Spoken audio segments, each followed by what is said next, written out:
Buenas, como les prometí en un video hace unos días, voy a empezar a hacer una serie de denuncias.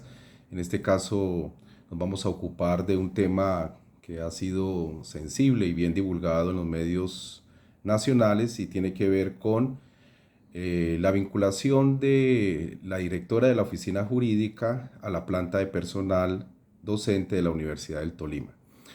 Un caso particular que llama la atención en la medida en que esta funcionaria, que ahora de nuevo es asesora o jefe de la oficina jurídica de la institución, es familiar cercana del señor Manuel León, quien en su momento pues me eh, insultó, me agredió verbalmente como quiera valorarse este tipo de expresiones que ya denuncié en días pasados. Lo que aquí pues hemos podido percibir o constatar es que hay por supuesto un nepotismo y clientelismo en la Universidad del Tolima y en el caso pues de la jefe de la oficina jurídica es más que patente. En efecto, el nepotismo ha campeado en la Universidad del Tolima desde hace décadas. Se supone que pues, en un Estado de Derecho esta práctica no debería existir, pero en la Universidad del Tolima se despliega a sus anchas. Si la Fiscalía o la Procuraduría, por ejemplo, hicieran una investigación, incluso con un enfoque forense para años anteriores, seguramente encontraría un patrón extendido de vinculaciones de familiares cercanos o lejanos. Bueno, este caso que denunciaré está relacionado precisamente con el nepotismo y obviamente con las redes clientelares que históricamente se han desplegado al interior de la Universidad del Tolima. Como muchos miembros de la comunidad universitaria ya saben, e incluso la opinión informada del país, la jefe jurídica de la institución, cargo que es de directa designación del rector Mejía, pasó a la planta profesoral en un concurso de 2022. El concurso se puede identificar mediante el código CHA 02-2022 y obviamente era el concurso de la Plaza de Derecho de la Facultad de Ciencias Humanas. Bueno, en efecto, una vez se pasó el periodo de prueba, una vez sucedió este periodo de prueba, esta persona, la jefe de la oficina jurídica, se vinculó de nuevo como jefe de la oficina jurídica. Es más, durante el periodo de prueba siguió siendo asesora jurídica de esta oficina. Se habrían podido mencionar, por supuesto, otros casos, pero este es sumamente representativo dado que pues, la funcionaria ocupa o ha ocupado un alto cargo, ¿no?, en la universidad. Y obviamente porque existió un sofisticado plan de favorecimientos pues, para garantizar tanto su participación como una buena evaluación de esta docente funcionaria. Los jueces tienen este caso ya y determinarán los hechos ilegales, pero pues desde mi punto de vista y de muchos profesores, sí es evidente que se concertó un conjunto de hechos inmorales, irregulares, sospechosos, antiacadémicos, que deberían avergonzar a toda la comunidad académica del país y desatar incluso la intervención inmediata del Ministerio de Educación Nacional, lo que por supuesto no ha sucedido, a pesar de que esto ya se ventiló en medios o en redes de cobertura nacional. Bueno, antes de que se produjera el concurso, obviamente se desarrollaron cambios normativos que deterioraron los estándares de calidad. Esto no me lo estoy inventando, lo pueden verificar cuando comparen la normativa que aplicó en el 2022 para el caso de esta funcionaria docente y la normativa que había antes. Se deterioraron los estándares de calidad de esas convocatorias docentes y efectivamente lo que hicieron fue garantizar la centralización de todas las decisiones clave en una comisión controlada por el rector Mejía. En estos cambios, la jefe jurídica de la oficina jurídica estuvo presente de cabo a rabo, o sea, revisando, evaluando o conceptuando como jefe de una oficina jurídica, efectivamente le corresponden estas funciones, todas las modificaciones reglamentarias que a posteriori la habrían de favorecer. Efectivamente, esta persona nunca se retiró del cargo, como ustedes pueden constatar, e incluso la comunidad docente. Durante el periodo previo a la reforma normativa, durante la reforma normativa y incluso después de que se posesiona como profesora de planta, continúa en el año de prueba pidiendo una carga como asesora jurídica. Después del año de prueba, como ya les dije, volvió a la oficina como jefe de la oficina jurídica. Es decir, un hecho que ya de por sí debió excluirla por obvios impedimentos, pero que en efecto no sucedió. El plan de favorecimiento más o menos sucedió del siguiente modo. Lo he dividido en varias partes. Primera parte. En vista de que la normativa antigua de los concursos docentes preveía una sustentación oral de conocimiento experto del aspirante y una prueba de inglés, pues la primera reforma que habría de beneficiarla directamente consistió en eliminar de fondo esta sustentación oral y la prueba del idioma. O sea, en su lugar incluyeron una vaporosa sustentación oral denominada prueba académica, que en el fondo no fue una prueba académica, como ya les voy a mostrar, la cual contó con un solo jurado, que además no era experto en el área y que ahora, en este momento, para ese concurso, contó con un peso del 30% sobre la evaluación total. Este jurado, pues, del concurso fue el decano de la Facultad de Ciencias de la Educación, cargo que además es directamente designado por el rector, porque las consultas, como ustedes saben, en la Universidad del Tolima para decano no son vinculantes, son hechos meramente simbólicos. Y bueno, efectivamente es designado como rector y fue designado como jurado, ¿no?, en un consejo académico. Al parecer él mismo se postuló, sobre esto hay que hacer constataciones adicionales, pero en efecto se trató de un jurado que no tenía la menor idea en el campo especializado del derecho. Y él fue quien la evaluó en el ítem correspondiente a la prueba académica. La norma que efectivamente pues contempló esta nueva regulación es el Acuerdo 0128 del año 2021. Exactamente, si ustedes revisan en el artículo 7, en el literal D, se ve claramente pues que esa disertación oral pues se ocupa de competencias académicas, le añaden pedagógicas y que tiene un valor del 30% como máximo. Bueno, en ese sentido se ve claramente pues que en dicha prueba pues los jurados o el jurado en este caso se habría de ocupar de los dos temas, lo académico y lo pedagógico, ¿no? En efecto esto no sucedió, ya vamos a ver. El jurado único que hizo la evaluación oral no era, por supuesto, competente para adelantar esta prueba. Y si lo fuera, no solo podía conceptuar en materia pedagógica y no en materia académica, lo que en efecto nunca aclaró y a lo cual tampoco nunca renunció. Si ustedes verifican en el acta 5, exactamente las páginas 13 y 14, pues se ve claramente que el Consejo Académico declara pues a este señor, el decano de la Facultad de Ciencias de la Educación, como el jurado del perfil de la persona, que en este caso es la jefe de la oficina jurídica, que terminó ganando el concurso, ¿no? Fue jurado de esta persona y efectivamente pues allí se constata un error inaceptable por parte del Consejo Académico, y es que formalmente reconoce que son jurados meramente pedagógicos, lo pueden mirar en el acta, y en efecto los aprobaron en los hechos para hacer la evaluación de los dos componentes, como académico y pedagógico.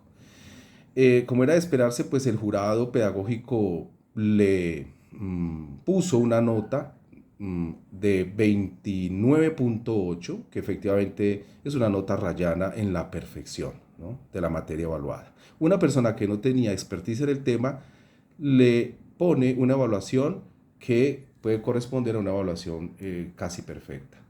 Si ustedes revisan el listado definitivo de las personas elegibles en este concurso, pues se ve claramente que la jefe de la oficina jurídica obtuvo en los 3 ítems, el ítem de plan de clase, el ítem de conocimiento y el ítem de pertinencia, obtuvo las mayores calificaciones. En el ítem 2 y 3 obtuvo la puntuación perfecta. Y en el ítem de plan de clase obtuvo una puntuación de 9.8, ¿no? Y repito, una persona que no tenía experticia en el tema. Los ítems contienen, por supuesto, elementos que tienen que ver con conocimientos propios del área a evaluar, ¿no? Y obviamente, pues cualquiera se puede preguntar cómo este jurado pudo haber evaluado asuntos relacionados con conocimientos propios de esta materia. Una irregularidad de bulto que compromete al consejo académico y, por supuesto, al jefe pedagógico de esta concursante, hoy jefe jurídica de la universidad y profesora de planta. Un segundo elemento interesante que debemos mencionar es la consistencia normativa del concurso docente.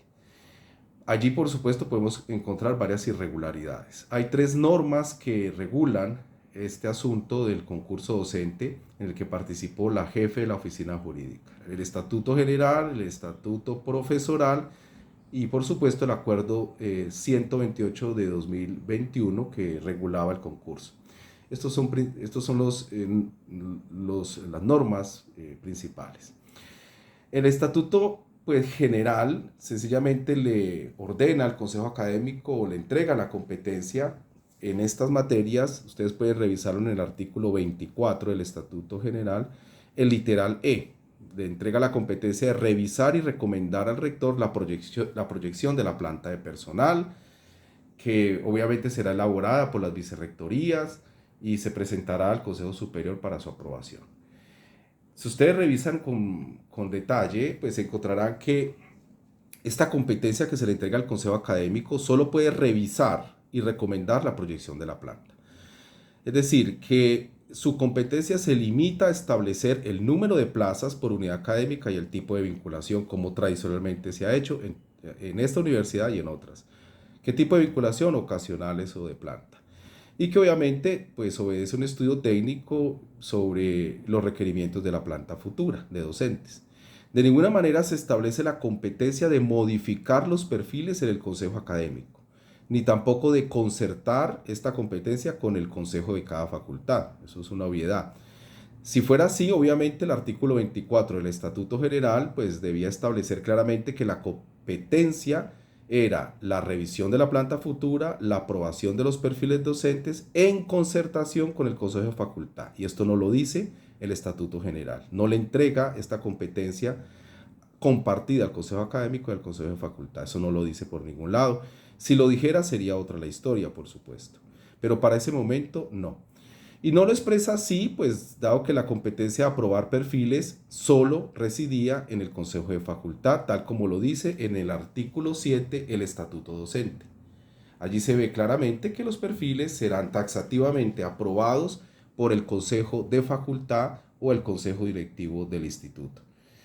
Es decir, la administración Mejía estaría violando la misma reglamentación de la época y es bastante probable, porque ya conozco la dinámica de los abogados de la Universidad del Tolima, es bastante probable que traten de presentar esa noción de revisión del artículo 24 del Estatuto General que acabo de mencionarles como una facultad para modificar los perfiles en el Consejo Académico. Esto pues, obviamente desnaturaliza la competencia que se le otorgó al Consejo de Facultad en el Estatuto Docente. Y es una interpretación espuria que ya quiero advertir a los jueces que le van a presentar en su momento y que no obedece a la realidad. Y que además no es compatible con el desarrollo normativo de nuestra institución, dado que pues eso es una competencia que allí literalmente tiene que ver con definición de una planta, con sus números específicos de docente y sus tipos de vinculación, como ya les dije. De ninguna manera tiene que ver con discutir, eliminar, modificar perfiles de los docentes en estos consejos académicos. Ahora, sobre la reglamentación del concurso docente, pues se advierte obviamente otra irregularidad en lo que tiene que ver con la competencia del ente encargado de definir los jurados para las evaluaciones académicas y pedagógicas. Si ustedes revisan, por ejemplo, el artículo 7 y el literal D de este acuerdo, pues van a ver claramente que esto ya está allí ordenado, ¿no? El hecho de evaluar estas dos competencias, pero más adelante en el artículo 21, pues se ve también de manera inequívoca que estas competencias de elegir los jurados académicos y pedagógicos, pues están o residen en el Consejo de Facultad de la Facultad de Educación, ¿no? Ahí lo dice claramente en el artículo 21. Y esta designación en el Consejo de Facultad de la Facultad de Educación nunca existió. Si ustedes revisan el acta 5 del año 2022 del Consejo Académico, pues se ve claramente en la página 13 que se reconoce que fue el Departamento de Psicopedagogía de dicha facultad que decidió, mediante el envío de una lista, estos jurados para el componente pedagógico, ¿no? Que en los hechos era evaluación oral de competencias académicas y pedagógicas, en los hechos, ¿no? Una irregularidad que acabo ya de denunciar. O sea, literalmente se reconoce que los jurados fueron designados por el Departamento de Pedagogía y no por el Consejo de Facultad. Una irregularidad, pues, que obviamente revela un afán imprudente por designar jurados sin la presencia de los consejeros de la facultad. Obviamente hay razones bastante sospechosas que siguen contribuyendo a probar de que hubo un plan de favorecimiento, dado que allí en estos consejos de facultad pues hay profesores críticos de la administración e incluso profesores que están sindicalizados o ocupan cargos directivos en los sindicatos, en el sindicato ASPU especialmente. No obstante, las irregularidades pues no terminan aquí. Si se revisa el acta 7 del Consejo Académico de 2022, exactamente del 9 de febrero, pues se dice claramente que el perfil del programa de derecho pues se justificó para atender la actividad misional del consultorio jurídico de la Universidad del Tolima y jamás se justificó para atender el cargo de la jefe de la oficina jurídica de la institución. Es decir, se justificó a esta persona, a esta docente que ganó el concurso, para atender las demandas de docencia en el consultorio jurídico, y efectivamente eso nunca sucedió. Es más, el decano de la Facultad de Ciencias Humanas y Artes de ese momento expresó que el perfil del abogado, de la abogada, en su momento obviamente no se sabía, obedecía a un plan de largo plazo. El plan de largo plazo efectivamente nunca se cumplió, no había tal plan de largo plazo de un consultorio jurídico para apoyar, especialmente pues en lo relativo a este consultorio, ¿no? Se demuestra entonces así que la justificación del perfil no tiene fundamento, dado que la docente pues obviamente se vincula como jefe de la oficina jurídica de la institución, cargo que es ya un cargo directivo administrativo y que obviamente no tiene nada que ver con el consultorio jurídico, que es un cargo efectivamente académico, ¿no? Eminentemente o principalmente un cargo académico. Bueno, fue tal la improvisación pues de este perfil que la administración Mejía, obviamente como ya les anticipé, vinculó como asesora de la oficina jurídica a esta persona durante el periodo de prueba. Bueno, se tratan de distintas irregularidades que deberían ser investigadas por los jueces, obviamente, y ya pues hay que advertirle también a estas autoridades de la justicia que efectivamente pues la jefe de la oficina jurídica pues no tiene nada que ver con un consultorio jurídico. Son entidades totalmente distintas, ¿no? Y tampoco son homologables. Un argumento que muy posiblemente va a usar la administración y que de antemano le digo a los jueces que es completamente falso o espurio. Esto que acabo de narrarles ustedes lo pueden encontrar en el acta 7, repito, las páginas 1, 2 y 5. Exactamente, allí pueden encontrar estas evidencias. Y finalmente, subsisten otras irregularidades que tienen que ver con la modificación normativa de los concursos y que fueron aprobadas mediante el acuerdo que ya les mencioné, pero que tiene que ver con la concentración en la figura del rector y de sus designados, por supuesto, de las funciones de evaluación de la hoja de vida, de la evaluación del proyecto de investigación, de la evaluación de la sustentación oral y del manejo de la prueba psicotécnica, que además es una cosa extravagante que no tiene ninguna universidad pública de prestigio, o casi que todas las universidades no hacen estas pruebas psicotécnicas públicas. Y fue la creación de una comisión evaluadora. El artículo 9 del acuerdo que acabo de citar dice claramente que esa comisión evaluadora pues en realidad son del resorte directo del rector.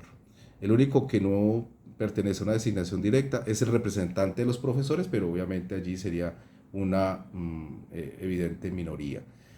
En, la mayoría de los miembros de este comité de evaluación son designados directamente por el consejo académico.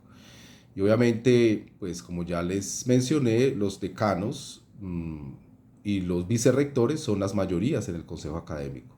Y obviamente los decanos, pues sencillamente son designados de nuevo por el rector, no solo los vicerrectores. O sea, las mayorías en el consejo académico las controla el rector. Repito, las consultas a las decanaturas son mecanismos meramente simbólicos, ¿no? Es decir, la idea de nombrar consejeros es una pura simulación, a través de una consulta es una pura simulación de una especie de legitimidad de la base social, pero en efecto lo que se está ocultando es que el rector tiene un poder oculto de veto. Es decir, el rector está manifestando allí el veto implícito a muchas cosas. Pues, a ver, el rector decide al final quién no puede ser decano ni debe ser decano. Eso es un poder de veto oculto. E inhibe indirectamente a los profesores independientes o autónomos de la administración o frente a la administración que quieran someterse a esas consultas, por supuesto. Es un descarado poder de veto que ha venido usando el rector y sus administraciones, porque él ha sido encargado y ha sido el rector en propiedad durante muchos años, cosa que ya denuncié en el pasado. Ahora, si observamos las funciones asignadas a esta comisión evaluadora de los concursos docentes, pues obviamente se concluye que el profesor de planta, de base, eh, pues no está habilitado para evaluar, ¿no? Para evaluar efectivamente el proceso, excepto si lo llaman a resolver dudas. Lo dice claramente la regulación. Y tampoco puede emitir voto, o sea, no tiene ningún poder resolutivo. Se trata, pues, en efecto, de un poder autoritario, ¿no? Sin precedentes a las universidades públicas, y que esto, pues, debió merecer o debió ameritar una investigación de inmediato de parte del Ministerio de Educación. Pueden revisar en el artículo 10 el parágrafo único que dice que podrán llamarse a unos expertos en los cuales se sustentarán o se apoyarán, pero que tendrán solamente voz y no voto. Aquí se supone, como en efecto fue, que los profesores de planta son los expertos. Eh, en ninguna parte dice directamente que se van a llamar profesores de planta para hacer evaluaciones, sino habla de expertos, y en ninguna parte se dice que estos expertos tienen poder, repito, resolutivo o poder decisorio. Es más, yo le sugiero al cuerpo docente de la universidad no participar en ninguna etapa de los próximos concursos, dado que ese acuerdo, el 184 del 7 de diciembre de 2022, y que es el acuerdo vigente de concursos docentes de planta, repite lo mismo que el acuerdo anterior en este sentido. Es decir, el profesor ni siquiera es llamado de forma directa como profesor, sino que hay de nuevo un experto y a través de ese experto hay una serie de consultas, lo mismo, sin ninguna capacidad de emitir voto o decisión. Y yo recomiendo eso pues porque efectivamente lo que se ve es que el involucramiento de los profesores de planta que no tienen ninguna capacidad de decisión, como ya les dije, podría ser considerada como una participación irregular, por parte incluso de la misma administración. Cuando los docentes, y eso ha sucedido en los hechos, actúen de manera resolutiva a la hora, por ejemplo, de excluir, por razones de fondo, por supuesto, hojas de vida del concurso o a la hora de emitir algún juicio en el proceso de evaluación de las hojas de vida. E incluso a la hora de definir los perfiles, a la hora de definir, de sugerir jurados y cosas por el estilo, podría entenderse como una injerencia del profesorado en este tipo de decisiones que corresponden a una comisión de evaluación centralizada. Yo les pido a ustedes que reflexionen sobre este asunto, que lean, repito, el parágrafo, el parágrafo único del artículo 10 de ese acuerdo anterior, que regulaba los concursos docentes, en el que participó la jefe de la oficina jurídica, y que revise el nuevo acuerdo, que revisen el nuevo acuerdo, el 184 de 2022, que regula hoy los concursos docentes de planta, exactamente el parágrafo 2, artículo 10, ¿no? Y efectivamente dice lo mismo: nosotros no tenemos poder resolutivo en ninguna etapa del concurso, ¿no? Es explícito lo que dice allí. Y participar directamente en este proceso de evaluación sin ningún tipo de poder decisorio o sin poder emitir votos, pues no tiene sentido que nos vinculemos, excepto si las competencias todas volvieran a los departamentos. Es decir, desde la confección de la necesidad, la detección de la necesidad del docente, la elaboración del perfil, la escogencia de los jurados de la evaluación de las hojas de vida, la escogencia de los jurados de el proceso de sustentación oral, etcétera. Si eso lo maneja directamente los departamentos, pues obviamente los profesores tendrían todo el derecho y el deber de concurrir a estas evaluaciones. Efectivamente, el interés del rector Mejía no era prevenir las irregularidades de los concursos que supuestamente existen en los departamentos. El verdadero interés del rector Mejía era tener influencia directa en todo el proceso de evaluación de los aspirantes, lo que efectivamente pues, se constató cuando la jefe jurídica ganó el concurso docente, apoyada en toda suerte de favorecimientos. Si el afán del rector Mejía fuera honesto, pues habría sido suficiente con incrementar los controles sobre los impedimentos y conflictos de intereses, por ejemplo, que tienen o que tendrían los docentes que participan en las distintas etapas del concurso, sin arrebatarles, por supuesto, las competencias naturales pues, de gestionar estos concursos docentes. Y efectivamente eso no se hizo. Hubiese bastado pues con llenar unos formatos, unos compromisos, señalando impedimentos y conflictos al interior de los departamentos, pero eso sí nunca lo hizo. Es decir, prefirió, de nuevo, repito, concentrar todas las competencias del concurso en una comisión que él mismo controla, que el rector controla directamente. Bueno, es más, a la asociación sindical ASPU llegó una denuncia verbal en la que se advertía que una certificación en específico de esta jefe jurídica de la universidad no había sido aportada en los términos reglados, en el tiempo reglado, y que a posteriori fue adjuntada en uno de los drives del concurso. Bueno, esto es una denuncia verbal. La persona que hizo la denuncia está dispuesta a sostener esta versión ante los jueces, ¿no? Ojalá pues esto le llegue a algún juez o algún magistrado para que se enteren de los detalles de este concurso y obviamente de los favorecimientos explícitos que se presentaron en el caso de esta jefe de la oficina jurídica. En fin, todas las denuncias de irregularidades nos envían a otra situación, ¿no? Preocupante. Y es que el concurso en el que participó esta jefe jurídica no contó con ningún mecanismo de protección o de seguridad informática que garantizara pues, el depósito correcto e inviolable de los documentos aportados por todos los aspirantes.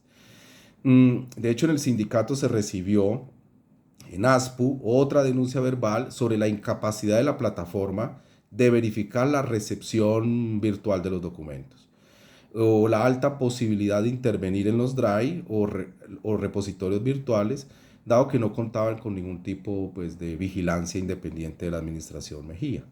Estos hechos pues, también deberían ser investigados por la Fiscalía a través de sus expertos en informática forense, con el fin pues, de despejar cualquier duda al respecto.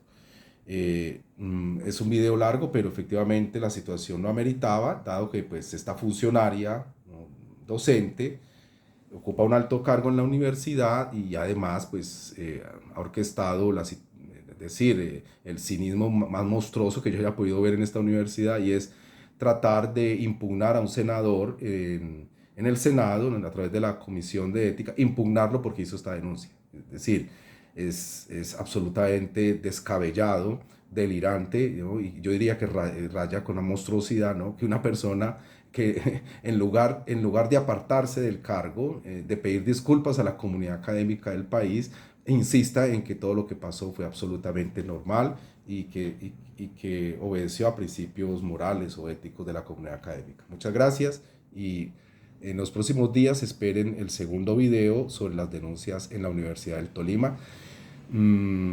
para tratar de demostrar de que yo no dije mentiras y que no hay ningún resentimiento.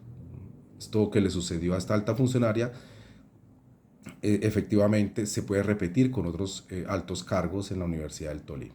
Bien, muchas gracias.